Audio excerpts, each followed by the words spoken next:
Que la grâce de Jésus notre Seigneur, l'amour de Dieu le Père et la communion de l'Esprit Saint soient toujours avec vous. Bien-aimés dans le Christ, en ce 21e dimanche du temps ordinaire de l'année C, la parole de Dieu nous invite à contempler la discipline de Dieu. En contemplant la discipline de Dieu, nous entrerons dans le royaume des cieux. Mais qu'est-ce que la discipline? Du point de vue étymologie, cela vient du latin disciplina, issu du dispolus, disciple, élève, lui-même dérivé de discere, qui veut dire apprendre. La discipline de Dieu, c'est de nous mettre à l'école de Jésus-Christ, apprendre, nous inspirer de la vie de Jésus, nous inspirer du ministère de Jésus, nous inspirer de sa présence, de son sacrifice, de sa passion sur la croix, mais surtout de sa résurrection, pour que nous puissions lentement et sûrement entrer dans le royaume de Dieu. La discipline est l'ensemble des règlements qui régissent certains corps et devant lesquels sont obligés de se soumettre,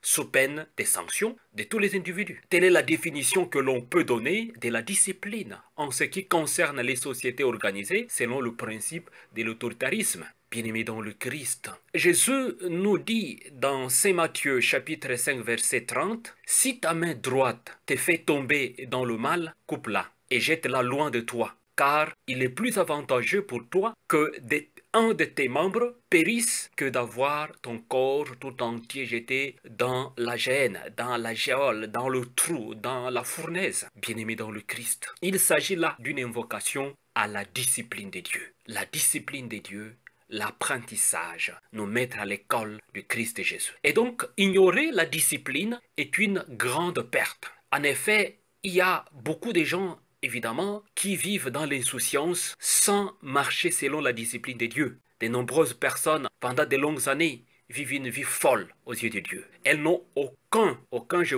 moyen d'avancer, ou même refusent d'avancer. Elles ne savent pas ce que le Seigneur veut faire en elles. Elles marchent suivant leur propre volonté et en train d'errer sur un chemin sauvage, sur un chemin contraire, sur un chemin de destruction, sur un chemin de détresse, en train d'errer dans le désert. Dieu nous attend toujours parce qu'il a un plan sur nous, un plan précieux sur nous, bien-aimés dans le Christ. Et donc, la part de l'Évangile vient à point nommé pour pouvoir nous aider à comprendre le sens de la discipline de Dieu. À celui qui demandait à Jésus dans Saint Luc, chapitre 13, versets 22 à 30, qui lui demandait « Seigneur, n'y a-t-il que peu de gens qui soient sauvés? Le salut va être donné seulement à un groupe ?» Jésus n'a pas répondu directement à cette question, mais il donne la leçon pour se mettre à son école. Il dit ceci: « Efforcez-vous d'entrer par la porte étroite, car, je vous le déclare, beaucoup chercheront à entrer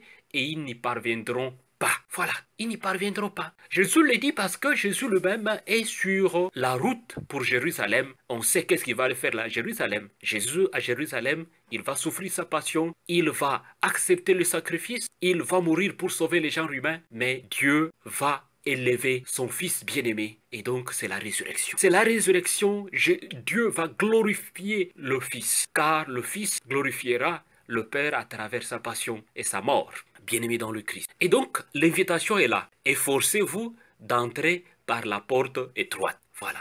Donc, la porte étroite, c'est vraiment l'invitation au sacrifice. La porte étroite, c'est l'invitation à la croissance, c'est l'invitation à l'apprentissage. Pourquoi? Parce que dans ce monde, on aime le vite fait. On aime le vite fait, on aime les raccourcis, on aime ce qui ne nous engage pas. Les gens aiment la vie facile, les gens aiment l'argent facile. La seule façon de nous assurer d'être sauvés est de passer par l'entrée étroite du royaume de Dieu. Et nous devons faire le nécessaire pour entrer par la porte étroite. Malheureusement, beaucoup chercheront à entrer et ne le pourront pas, dit Jésus. Tout le monde veut aller au paradis, nous le savons bien, mais à ses propres conditions. Chacun veut aller au paradis, mais avec ses propres conditions, sans pour autant s'insérer dans la discipline de Dieu. Nous voulons bien la bénédiction de la vie éternelle, mais nous ne voulons pas nous efforcer pour entrer par la porte étroite. Imaginons-nous un peu, aujourd'hui, il y a des milliers de religions, des milliers d'églises à travers le monde, et chacune a sa propre croyance, des doctrines, d'explication de la réalité de la vie, la vision de l'humanité, la vision du monde, etc. Et nous pouvons imaginer que Chaque religion a ses propres portes ou a sa propre compréhension de la porte étroite. Mais dans tout cela, nous devons faire le choix. Le choix, c'est le Christ. Parce que la porte étroite, c'est le Christ lui-même. Nous mettant à son école, nous serons capables de comprendre toutes les réalités de la porte étroite. Bien-aimé dans le Christ. Jésus, comme la porte étroite, il n'exclut pas les gens. Il est venu sauver les genres humains. Pas un petit groupe, mais les genres humains. Et nous pouvons voir un peu la première lecture d'aujourd'hui. Le prophète Isaïe parle déjà de l'universalité du salut. Nous savons bien qu'à son époque, il y a le peuple juif qui était en exil à Babylone, qui est revenu à Jérusalem, et on a l'impression qu'il y a ces deux groupes à Jérusalem. Alors, le petit peuple d'Israël qui est resté fervent et désemparé, en retrouvant ceux de Jérusalem et les autres qui semblent ne pas continuer dans la logique de Dieu, qui ne semblent pas être à l'école de Dieu, qui ne semblent pas s'accoutumer à la discipline de Dieu. Mais le prophète Isaïe dit au petit peuple d'Israël de tenir bon, parce que votre exemple, votre détermination, votre persévérance est ces grands exemples du salut. Et le salut il est universel. Ce n'est pas seulement ceux qui sont restés à Jérusalem, toute personne humaine verra le salut de Dieu. Mais nous devons nous efforcer à entrer par la porte étroite. Entrer par la porte étroite, c'est vraiment mener sa vie selon la gloire de Dieu. Mener sa vie selon la gloire de Dieu. Mener sa vie selon la gloire de Dieu, c'est savoir vraiment accepter Jésus. Jésus qui s'est abaissé, souffrir sa passion, nous invite à cet abaissement, nous invite à cette humilité, nous invite à la sincérité du cœur. Nous pouvons nous engager à autant de religions, à autant de réalités, autant de doctrines, mais si nous ne vivons pas notre vie dans l'humilité, dans l'amour du Christ qu'il porte sur la croix, vain est notre engagement. Ça veut dire que nous sommes dans la précipitation de passer par de grandes portes. Aujourd'hui, bien des personnes ont pris la religion comme du business, ont pris la religion comme du gagne-pain, ont pris la religion comme de l'assurance. Non. Efforçons-nous de passer par la porte étroite. En d'autres termes, menons notre vie en toute sincérité du cœur.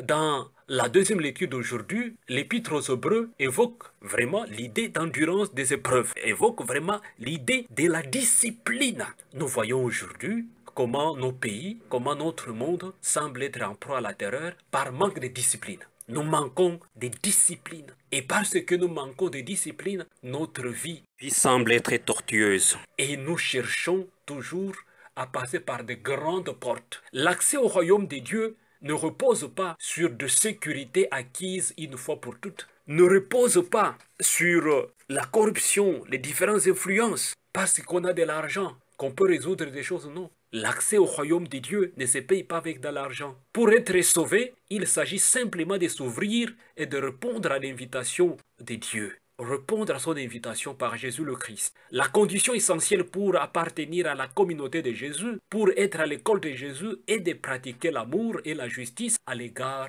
du prochain. Et cette pratique de l'amour et de la justice à l'égard du prochain, c'est dans la vie de tous les jours. C'est là où vous avez la responsabilité. C'est là où vous avez une position de dire quelque chose sur les autres. Vous devez aimer les autres, vous devez être juste, vous devez être intègre, bien-aimé dans le Christ. Jésus, comme cette porte étroite, il nous invite de l'aimer et de les choisir. Il doit être le centre de notre vie. Et il ne va pas nous laisser nous sombrer dans la misère. Il va toujours nous entraîner. Il va toujours nous aider à apprendre ce qu'il est, afin que nous puissions recevoir ce royaume. Ce royaume de Dieu doit commencer ici-bas.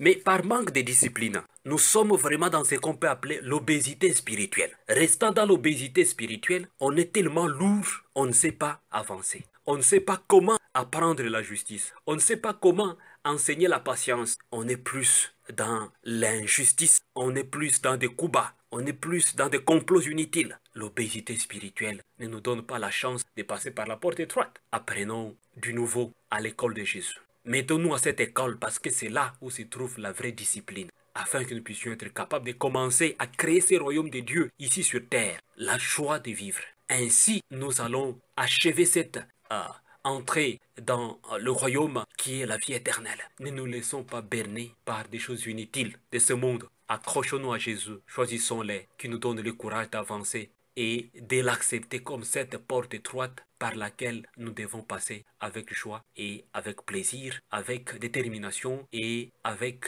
foi en lui, confiance en lui, et avec ça, il nous porte, il nous accompagne, il est avec nous. Les saluts est pour toute personne créée à l'image de Dieu. Recevez la bénédiction du Seigneur, au nom du Père et du Fils et du Saint-Esprit. Amen.